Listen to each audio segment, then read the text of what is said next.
Abra sua Bíblia comigo em Efésios capítulo 6, versículo 11, e também em Neemias 4:14.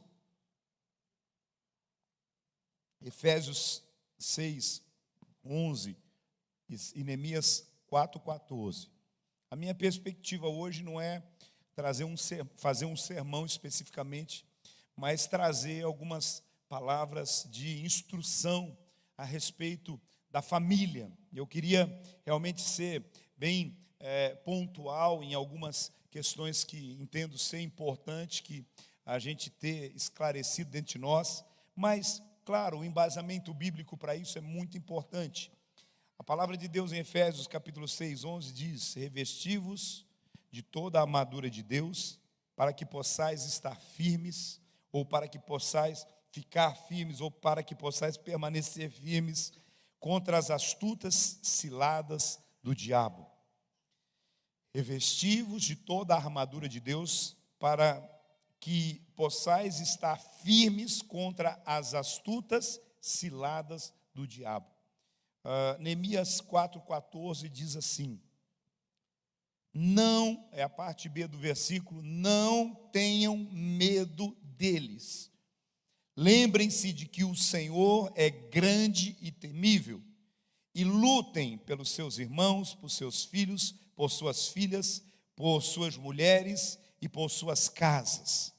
Não tenham medo deles. Lembre-se que o Senhor é grande e temível. Lutem por seus irmãos, por seus filhos, por suas filhas, por seus cônjuges.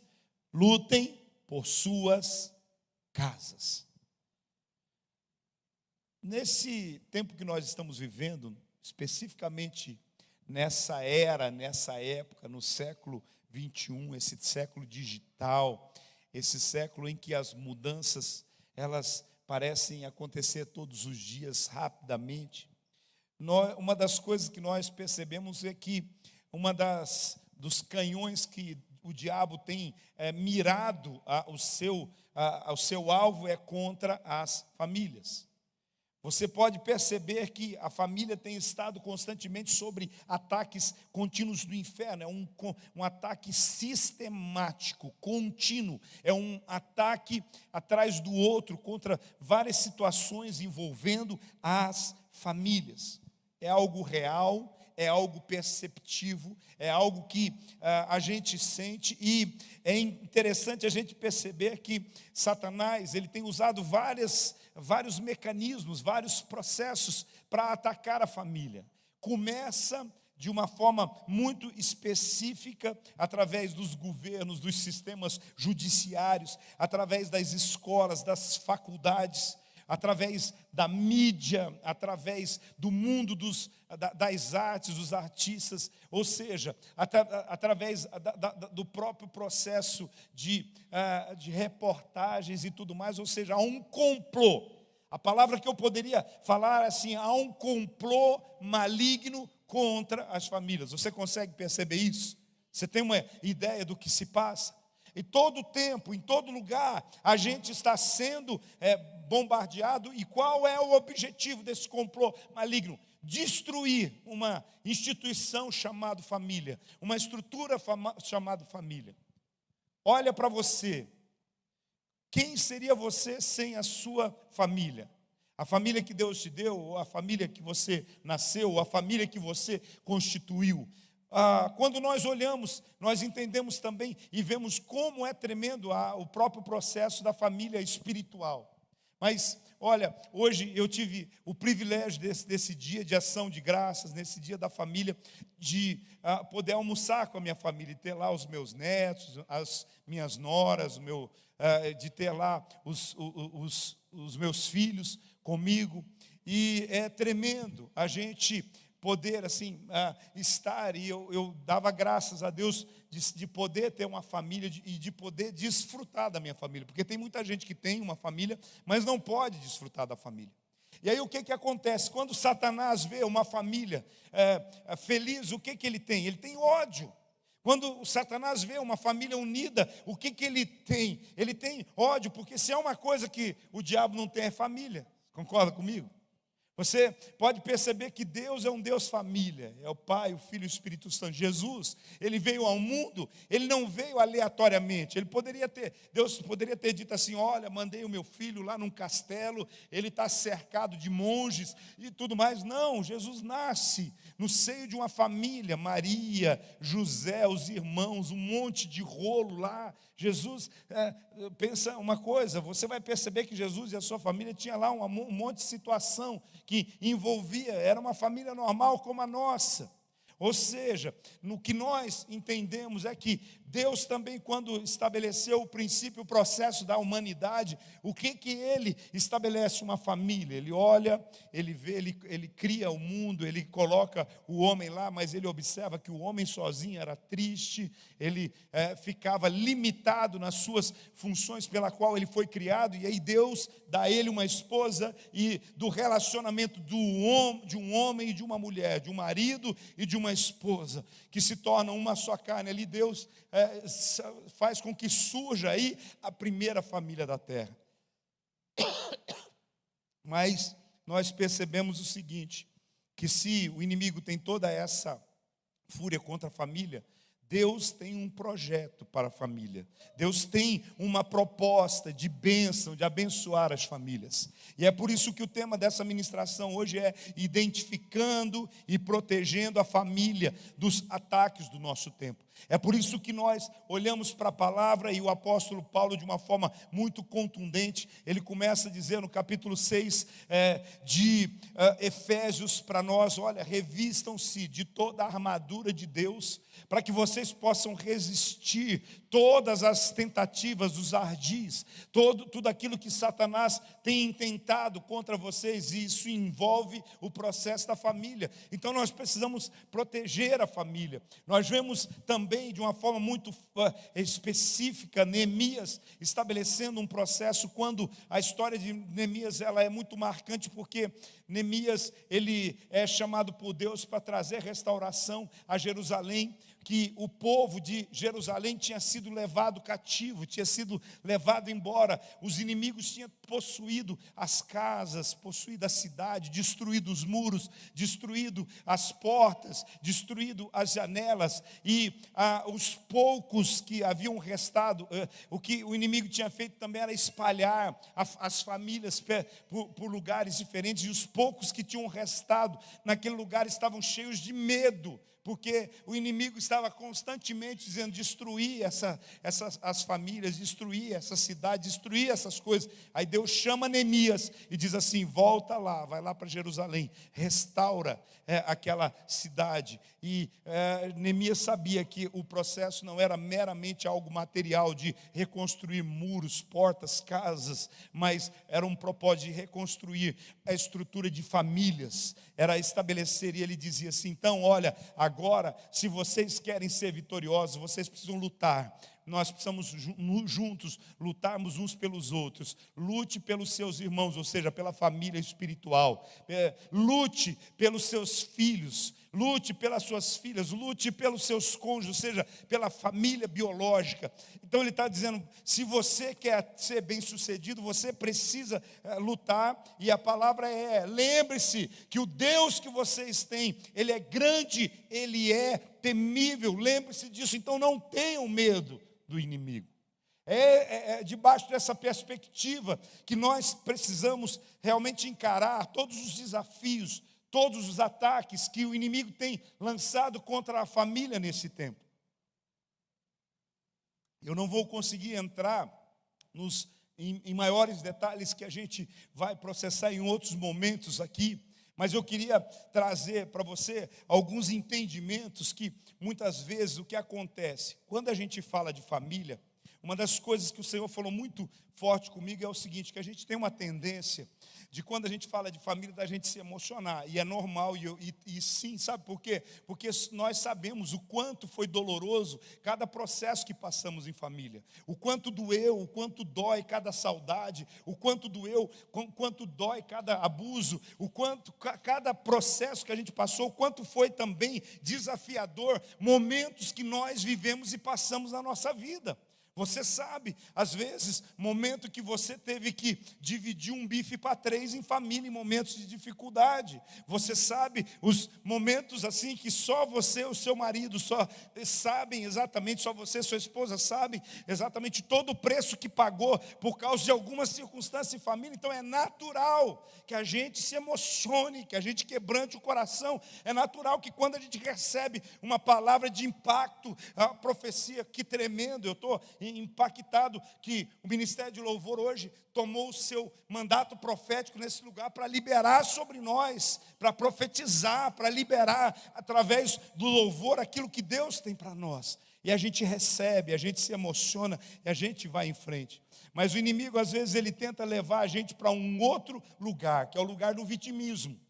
Quando a gente começa a falar de família, a gente começa a lembrar de tudo que sofreu, e aí de repente a gente entra naquele lugar do vitimismo, aquele lugar do coitadismo e tudo mais. Mas hoje eu estou aqui para dizer para você que Deus tem te chamado para você ser um guerreiro pela sua casa, uma guerreira sobre a sua casa, para dizer que você passou sim por momentos difíceis, circunstâncias desafiadoras, mas o simples fato de você estar aqui mostra que você é mais que vencedor, porque você venceu desafios. O lembrar do passado é um testemunho para você dizer: eu venci, eu superei, eu sinto, às vezes, ainda algumas dores, porque é assim, a gente tem às vezes algumas cicatrizes no corpo, de alguma cirurgia que a gente fez. Eu mesmo fiz uma cirurgia muito grande, e de vez em quando o tempo vira, quando há alguma situação, às vezes eu sinto como se começasse a doer, mas eu estou curado, foi tudo restaurado, mas a própria cicatriz tem um senso de dor. Mas eu quero dizer para você: não se vitimize, você é vencedor, você é autor da sua história. Deus tem te levantado para você realmente lutar, para que a sua família saia do vale, para que a sua família alcance e conquiste todas as promessas que Deus tem liberado sobre a sua casa. Há um futuro declarado por Deus sobre a sua família. Mas para isso, nós precisamos estar cientes de onde vêm os ataques do maligno. Esse é o detalhe. Às vezes a gente fica tão emocionado que a gente não se prepara, que a gente não identifica, a gente não descobre de onde que vêm os ataques, aonde que o inimigo está tentando entrar na minha casa. E diante disso, nós vamos perceber exatamente esse processo acontecendo. O grande problema contra a família começou lá no Jardim do Éden. Sabe, Satanás tentou lançar Adão contra Eva ali na primeira tentação, no primeiro pecado, na primeira situação. Você percebe que tudo já sai dos conformes. E aí Adão começa a acusar Eva de ter o levado a pecar. E de repente a gente percebe Eva tendo todas aquelas circunstâncias. E eu não quero entrar exatamente nesse detalhe, mas a instituição família, ela começou a ser atacada, exatamente o casamento no Éden. Quando Deus criou, Deus formou o primeiro casal. Mas nós precisamos, dia a dia, estar em oração. Nós precisamos nos preparar.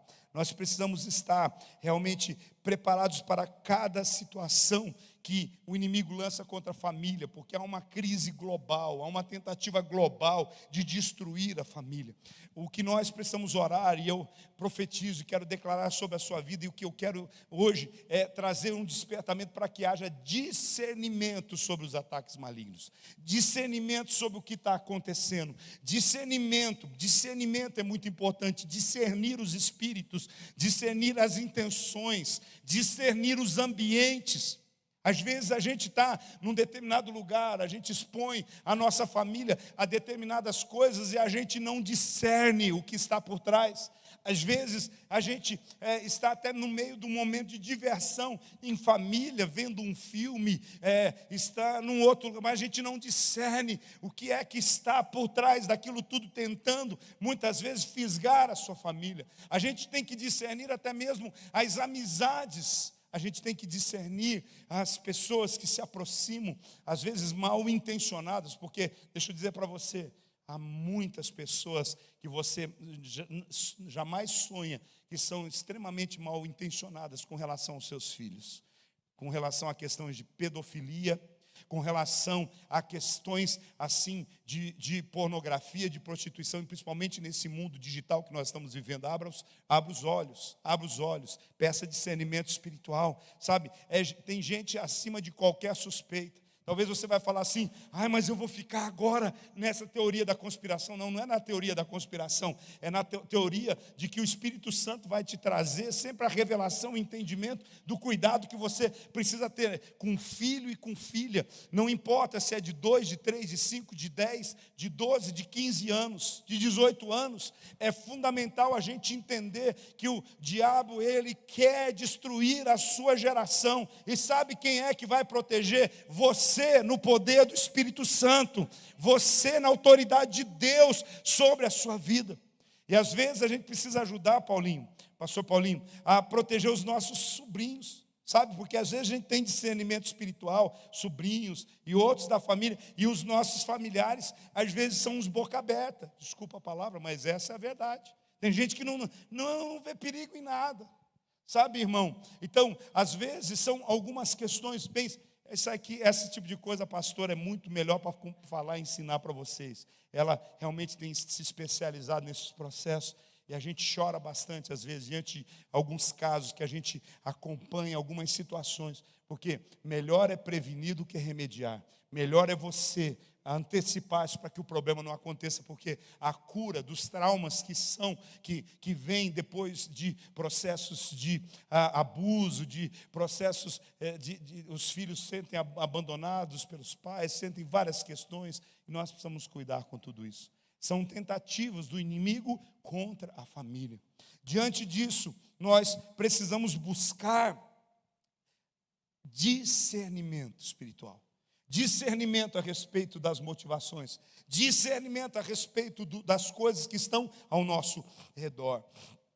Hoje nós percebemos que, diante dessas questões que eu disse para você, essa junção de governo, de mídia, de questões jurídicas, do mundo no geral, que estabelece por aí, eles tentam dinamitar, eles tentam destruir os alicerces da família. E quem é o alicerce da família? É Deus. O alicerce da família é a rocha. A palavra do Senhor diz que aquele homem que construiu a sua casa sobre a rocha, ela não foi destruída, mas quem construiu sobre a areia, a sua casa veio abaixo. Então, os alicerces estão sendo dinamitados, destruídos, abalados por uma orquestração perversa, maligna contra essa instituição divina. E qual é o alvo? Destruir os princípios e os valores. Qual é o alvo? Tirar da gente o entendimento de coisas que Deus estabeleceu, que estão estabelecidas na palavra de Deus. Então nós precisamos voltar para as palavras de Deus para a nossa vida. Agora, há 3 forças poderosas que se voltam contra a família. O primeiro grande ataque é o ataque contra as crianças, que eu já comecei a mencionar aqui. As crianças muitas vezes são atacadas. Você vai perceber o seguinte: nas escolas, seja rede pública, seja rede privada, você vai perceber que as escolas, elas estão tentando todo o tempo arrancar das nossas crianças a parte de Deus que nós ensinamos para ela, os princípios divinos que nós ensinamos para ela. Enquanto nós vivemos uma vida sobrenatural, uma vida de um relacionamento, enquanto nós temos um entendimento criacionista de um Deus que criou os céus, a terra, que nos criou, um Deus criador de todas as coisas, a escola, ela tenta enfiar a goela abaixo dos nossos filhos, uma ideia evolucionista das coisas, arrancar, remover Deus de todas as coisas. Ou seja, por quê? Porque o mundo jaz no maligno, e o mundo ele é governado por um espírito ateísta e materialista. Um espírito que remove Deus de tudo e que estabelece a matéria como a base da subsistência, a base para todas as coisas. E diante dessas coisas, há conteúdos programáticos, há conteúdos organizados para fazer com que as nossas crianças possam ir entendendo nas salas de aula, compreender e absorver a filosofia evolucionista. E aí, o que acontece? Aí entra uma questão. Qual o pai, qual a mãe que gasta o seu tempo para trazer o filho na escola bíblica dominical? Às vezes, tem pais que não valorizam a escola bíblica dominical. Mas levantar cedo, meu filho já levanta cedo todos os dias, aí eu vou levantar cedo para levar minha criança na escola dominical, ensina a criança no caminho que deve andar, porque até mesmo quando envelhecer não vai se desviar dele.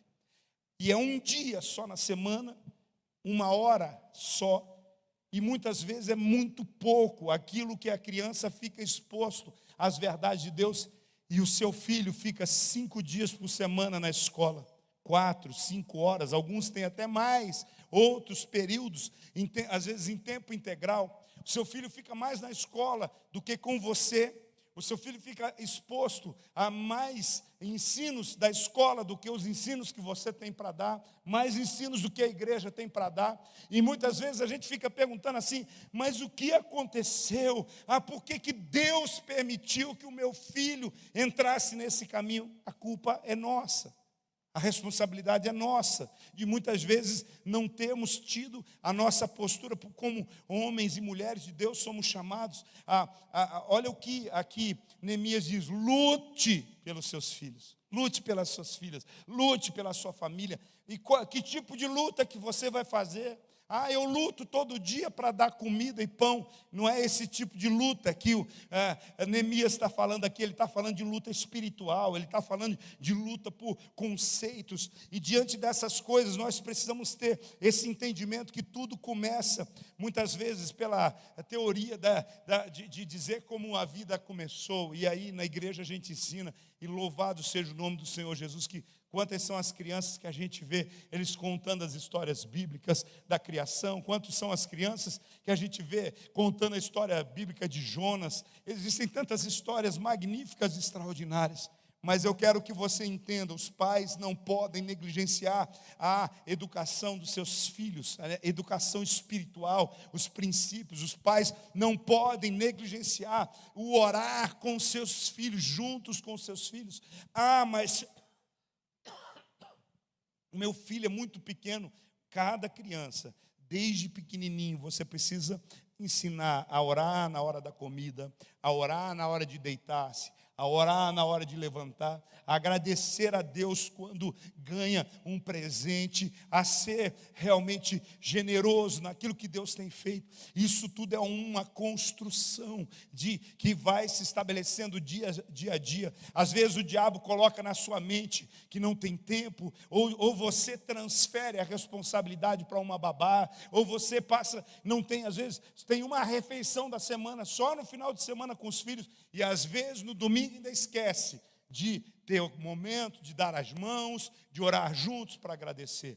Mas isso é religiosidade, formalidade? Não, isso é uma construção de sermos gratos a Deus por tudo aquilo que Ele tem feito a nós. Todos os dias, irmãos, todos os dias, nós precisamos entender o máximo que eu e você, que nós fizemos, ainda é pouco a respeito dos nossos filhos.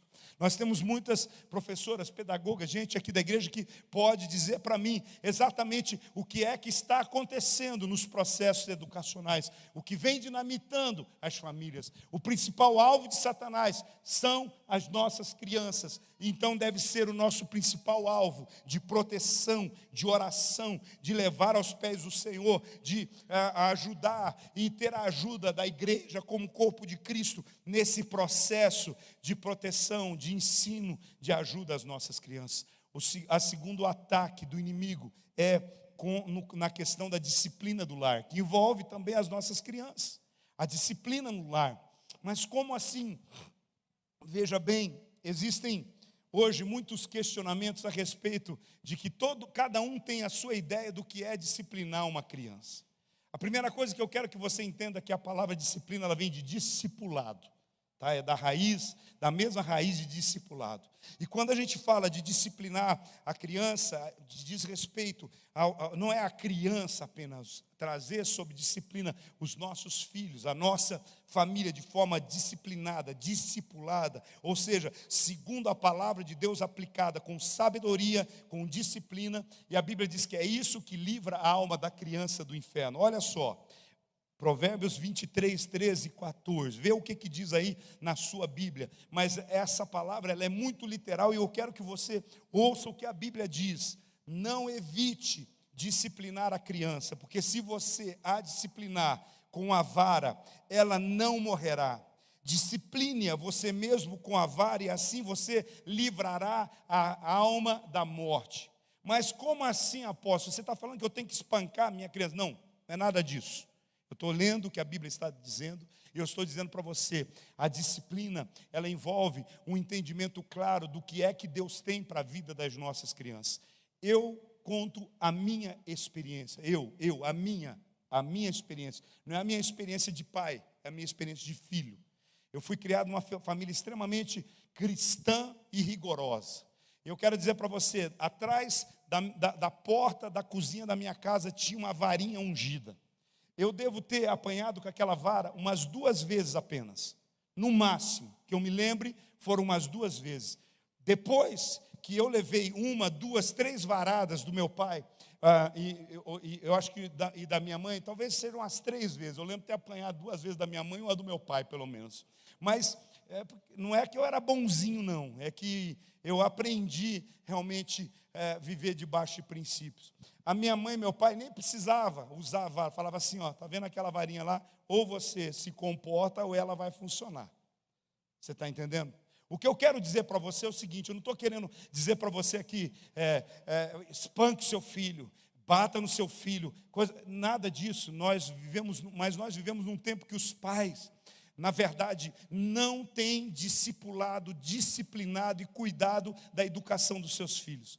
Nós vivemos num tempo em que há pais que colocam um trono para o seu filho dentro de casa, para a sua criança, desde bebezinho. Começa, muitas vezes, por isso tem pai que não tem onde cair morto. Quando a mulher engravida, se endivida para o resto da vida para fazer um quarto que tem um coisa de céu, um berço igual da patroa que ela viu lá não sei o quê, ou do filme, ou de não sei o quê. Irmão, tem que cuidar, tem que ser uma coisinha bonitinha, arrumadinha, ajeitadinha, mas sabe o que é que acontece? Começa muitas vezes alguns processos errados, desde que fica sabendo que uma criança está para nascer.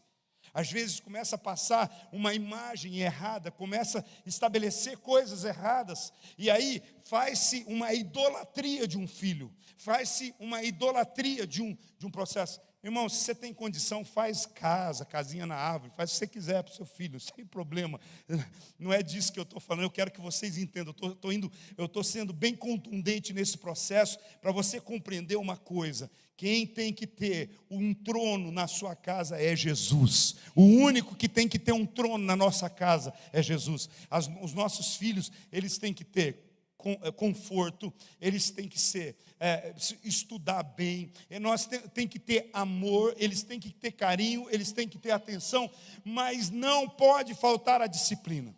Se você der conforto, se você der atenção, se você colocar os seus filhos e não der a disciplina, você vai pagar um preço muito alto, porque já ele vai chegar numa situação que não vai mais respeitar aquilo quem você é como autoridade espiritual sobre a sua casa.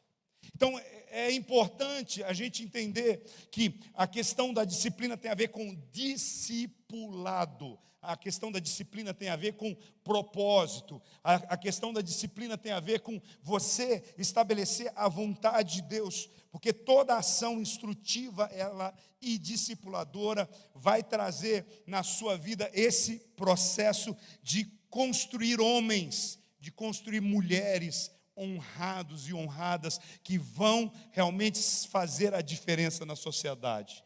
Então, diante dessas coisas, nós precisamos entender que hoje, o que o mundo faz? O que o diabo tem tentado fazer? Tem tentado, muitas vezes, tirar dos pais essa responsabilidade de discipular, de disciplinar, de ser autoridade espiritual sobre a vida dos seus filhos, de ser o melhor amar, porque eu conheço muitos pais que tentam manifestar o amor de uma forma errada. Eles tentam mostrar o amor de forma errada. A gente não compra as nossas crianças. O amor a gente manifesta com carinho, com atenção, com um abraço. O amor a gente demonstra com aquilo que a gente cuida deles todos, em todos os processos. Deixa eu falar mais uma outra coisa importante aqui. Hoje, à tarde, eu estava refletindo um pouquinho ainda sobre essa palavra, e o que o Senhor me falava era o seguinte, que tem muitos pais que eles tentam minimizar os seus traumas na história dos seus filhos. Aquela coisa assim, eu não tive, então meu filho vai ter em dobro. Eu nunca comi em restaurante, meu filho só vai comer em restaurante. Eu nunca tive a presença do meu pai, então meu filho nunca vai ficar sem a minha presença. Às vezes a gente tenta se processar, a gente reproduzir aquilo que a gente gostaria de ter tido e a gente se passa nesse processo. O que nós precisamos é pedir sabedoria e discernimento de Deus no cuidado dos nossos filhos. E sabe que esse é um desafio que eu tenho com relação aos meus netos. Esse é um desafio que eu estou tendo hoje. Porque às vezes eu fico pensando assim, há coisas que eu não pude fazer para os meus filhos. Eu, às vezes, quero estender as minhas mãos, eu tenho condição hoje de fazer para os meus netos, e às vezes eu não devo fazer naquele momento, porque eu posso até comprometer o próprio tratamento dos meus filhos com os filhos deles. Vocês estão comigo? Sabe, quando eu estou trazendo para vocês, é algo que eu tenho vivenciado, vivido, experimentado, lutado comigo mesmo diante dessa situação. Então, essas questões são experimentadas, não é um conceito lido num livro, não é alguma coisa, uma regra de igreja, é um princípio de família, é um princípio de Deus para nós. E o princípio de Deus é esse, que os pais eduquem os seus filhos no temor e na admoestação do Senhor, que os seus filhos honrem e obedeçam aos seus pais, conforme a palavra de Deus ordena. Também nós precisamos entender isso, que os pais, a Bíblia ensina que os pais precisam ser prudentes na aplicação da disciplina, para mostrar aos filhos que, acima de tudo, a forma correta de que eles devem proceder em toda a existência. Porque um dia os seus filhos vão crescer, pastor Paulinho. Um dia eles vão crescer. E um dia, quando eles crescerem, se você não tiver aproveitado a oportunidade de fazer o que precisa ser feito hoje, quando eles crescerem não dá para fazer mais. Então é por isso essa construção. É por isso esse caminho do exemplo, do amor, do equilíbrio, do discernimento espiritual daquilo que nós precisamos fazer. Mas há um terceiro ataque contra as famílias, que são os falsos ensinos.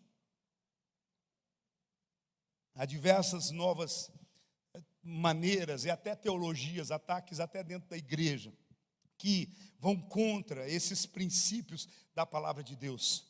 Uma coisa que a gente precisa entender, a Bíblia, ela não é atualizável, a Bíblia não é igual ao iPhone, não é igual o seu Samsung Galaxy, não é igual o seu celular, o seu computador, que de vez em quando você tem que fazer uma atualização. Sabe, a Bíblia, ela é imutável, ela é verdade universal e imutável. A verdade que valia há 6.000 anos atrás, quando as primeiras princípios ou mais do que isso foram estabelecidos, as verdades que valiam quando Jesus esteve aqui na terra e aí quando o Novo Testamento foi escrito, eu quero dizer para você, elas são imutáveis ainda hoje. Mas a sociedade mudou. A sociedade mudou, mas os princípios e valores que estão estabelecidos na palavra de Deus, elas não mudaram.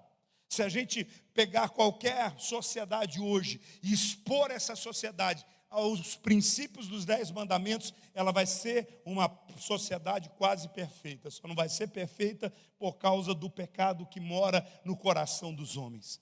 Nós vamos perceber que as sociedades que têm os seus princípios, seus valores, as suas constituições escritas a partir dos princípios e valores da palavra, elas vão bem, porque elas priorizam sempre família. Você vai ver nos 10 mandamentos sempre essa proteção da família, a proteção dos relacionamentos, a proteção da vida, a proteção da verdade, porque os 10 mandamentos falam: não matarás, não adulterarás, não darás falso testemunho. Você vai percebendo, falando: puxa, é verdade, se não tiver adultério, a família está bem. Se não houver assassinato, se não houver aborto, se não houver essas coisas, a família vai bem. Se as pessoas não mentem, não enganam, a família vai bem. Se a família vai bem, a sociedade vai bem.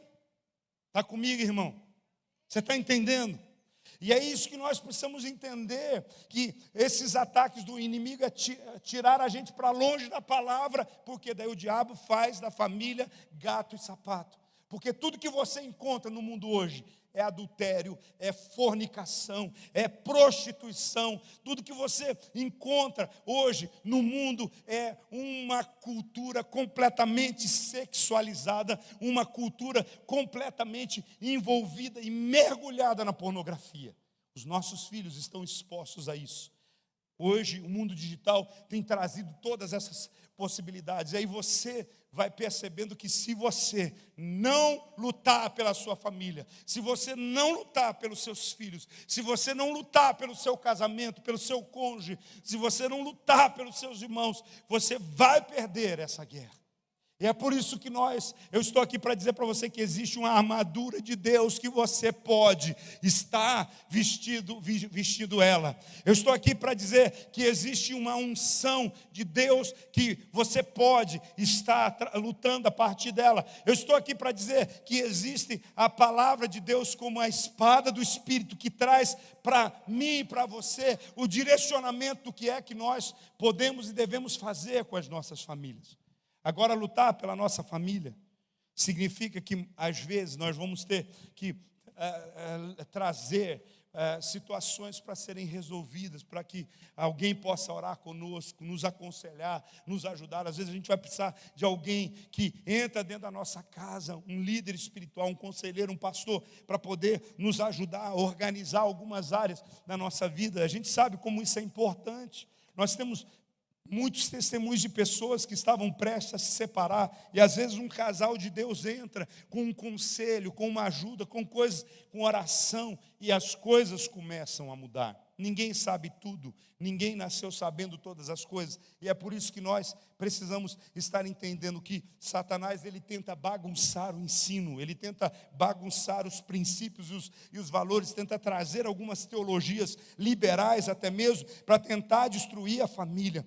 É por isso que a família cristã é o alvo de ataques dessa natureza. É por isso, porque tem ataques externos, tem ataques internos, e o que nós precisamos fazer? Lutar pela nossa família, lutar pelos nossos filhos, lutar pelas nossas filhas, lutar pelos nossos cônjuges, pelos nossos casamentos, pelos nossos irmãos. Nós precisamos, irmãos, entender que existe uma cultura de divórcios. Existe uma cultura que está tentando de todas as formas destruir a família. Quando você se separa da sua esposa ou do seu esposo, os seus filhos ficam expostos a dores, a feridas, a traumas, fica exposto a tantas coisas. Então, muitas vezes é melhor lutar pela restauração de um casamento, pela manutenção de um casamento, para que Deus possa realmente estar sendo o centro da nossa casa. Talvez você pergunte e diga assim para mim, mas o que eu faço? A minha primeira família não funciona, Deus te deu essa, fica com essa, cuida dessa, investe nela, ministra na vida dela, constrói. O que eu quero dizer para você é que nós não estamos aqui com um mito de família perfeita, não, somos todos imperfeitos, dependentes de Deus, carentes da graça, da misericórdia de Deus, carentes do perdão, da ajuda, do ensino, do trabalhar de Deus na nossa vida. Precisamos trazer o perdão, a restauração, a reconstrução para a nossa família. Há pelo menos 6 inimigos que eu quero desdobrar num outro momento, que são violentos contra a família, mas eu quero falar de um deles para terminar essa reflexão com vocês, que tem sido assim uma tentativa do inimigo muito forte contra as famílias, que é o humanismo. Quantos aqui já ouviram falar do que é o humanismo? O humanismo é uma religião sem templo, é uma religião sem catedrais, é uma religião, só que o humanismo, ele tem um altar.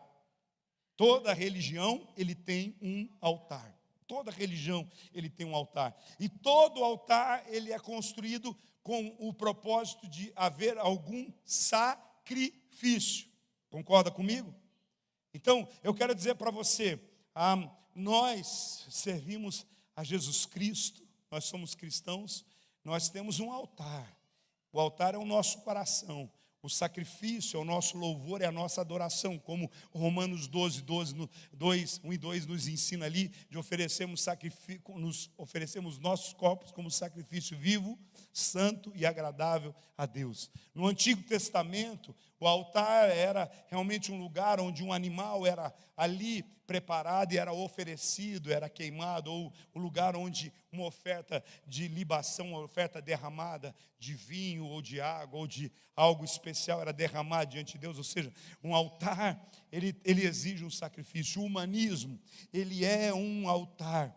É uma religião secular, originada no sentido que o homem é o centro de todas as coisas. Eu sou o centro, eu sou a coisa mais importante. E qual é o propósito do humanismo? Ele tem esse propósito de estabelecer a predominância do próprio homem sobre todas as esferas da vida. Ou seja, o meu ego é o meu altar, é o centro de todas as coisas. O que ficar bem para mim está bom, para os outros que se lascam. Ou seja, eu tenho que suprir as minhas vontades. O humanismo, a primeira coisa que ele faz é colocar o homem no centro e remover Deus de qualquer relacionamento. Tirar Deus. O humanismo, ele tenta tirar Deus da sua vida, dos seus pensamentos, do governo que ele tem sobre todas as coisas. O humanismo, ele tenta tirar Deus da sua casa, tenta tirar Deus da sua família, ou seja, tenta eliminar, considerar Deus inexistente de qualquer coisa. Ou seja, o humanismo, ele logo diz que não existe uma autoridade suprema sobre a sua vida, sobre a vida, sobre o mundo. Se há alguma autoridade suprema, é você. Se há alguma autoridade suprema, é o homem. Ou seja, não existe um Criador. Então ele apresenta realmente um processo. E eu quero dizer para você, mas como que eu entendo que isso tenta influenciar a minha família? Como que o humanismo tenta entrar na minha casa? Eu quero primeiro explicar uma coisa para você.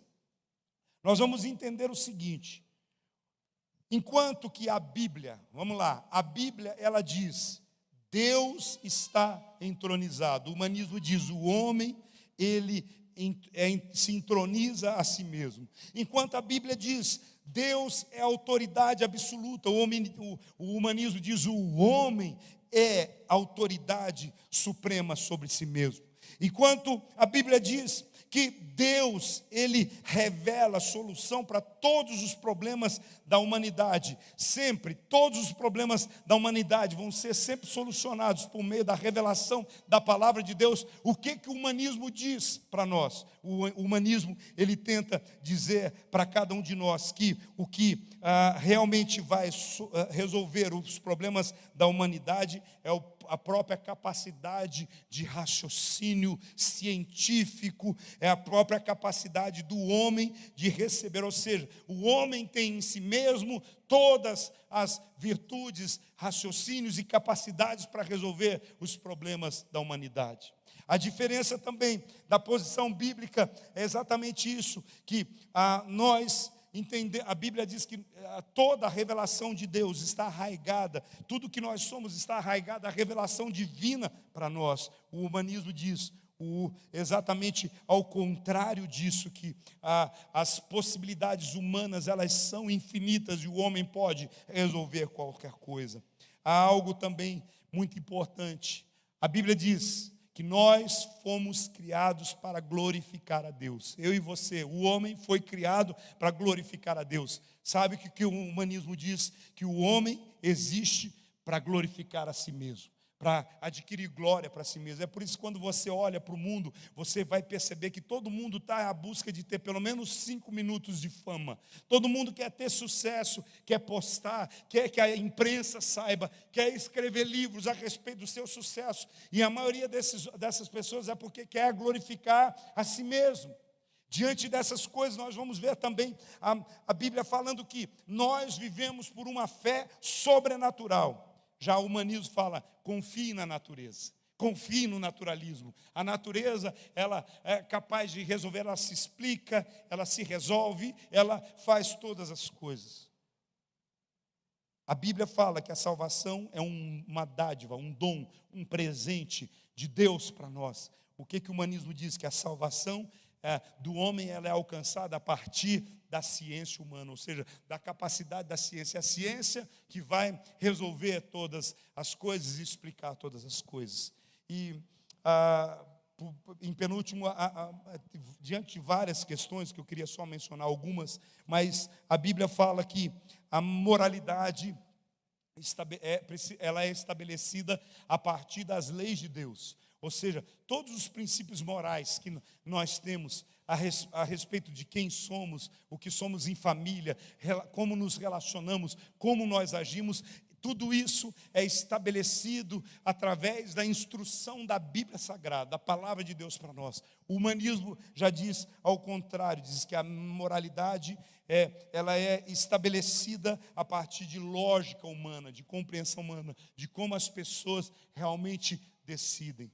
E por fim, por hoje, enquanto Deus deixa bem claro que a natureza humana por si só ela é má, por isso a gente precisa de Jesus, por isso que a gente precisa de confissão de pecado, de arrependimento, de mudança, e a gente sabe disso. A gente sabe que por si só a natureza humana é má. O apóstolo Paulo mesmo, ele diz, miserável homem que sou, quem vai me livrar desse corpo de morte? Paulo diz assim, o mal que eu não quero fazer eu faço, mas o bem que eu quero fazer eu não faço, mas o mal que eu não quero fazer está sempre diante de mim. Então, deixando claro, o apóstolo Paulo mesmo deixa sempre bem claro dessa realidade para nós, de que a natureza humana é basicamente má. O humanismo diz, não, a natureza humana é basicamente completamente boa. E diante dessa, sabe por quê? Porque o humanismo quer afastar-nos do Criador, quer afastar-nos do Redentor. O humanismo, ele quer nos tirar todo o peso que existe de pecado sobre nós, que nós precisamos confessar, arrepender, deixar, receber a graça de Deus sobre a nossa vida. E é importante a gente entender que todas essas coisas vão sendo comprimidas e imprimidas como algumas verdades absolutas que o mundo quer dizer que são absolutas sobre as nossas famílias. E isso destrói as famílias. Por isso, queridos, eu quero dizer para você, nós precisamos nos voltar para Deus. Nós precisamos nos voltar para o Evangelho. Nós precisamos trazer a nossa família para a palavra e levar a palavra para a nossa família. Nós precisamos construir a base da nossa família, que a família é a base da sociedade. Todas as sociedades, elas precisam ser construídas, estabelecidas em cima da estrutura chamada família. Nós precisamos construir a nossa família com o suporte de todo o alicerce na palavra de Deus. E é por isso que eu quero dizer para você, eu deveria e gostaria de falar ainda sobre outros inimigos, né, da família, que é o hedonismo, o relativismo, outras coisas que o materialismo, o individualismo também, que é uma coisa terrível dentro da família, e o secularismo. Mas a gente em outro tempo, a gente vai ter tempo realmente para aprender mais sobre isso. Mas eu creio que essa palavra hoje, sobre a sua vida, sobre a sua casa, leva você a entender, a família está sob ataque, interno e externo. A família precisa de Jesus. Você concorda comigo? Quantos creem que a sua família precisa de Jesus?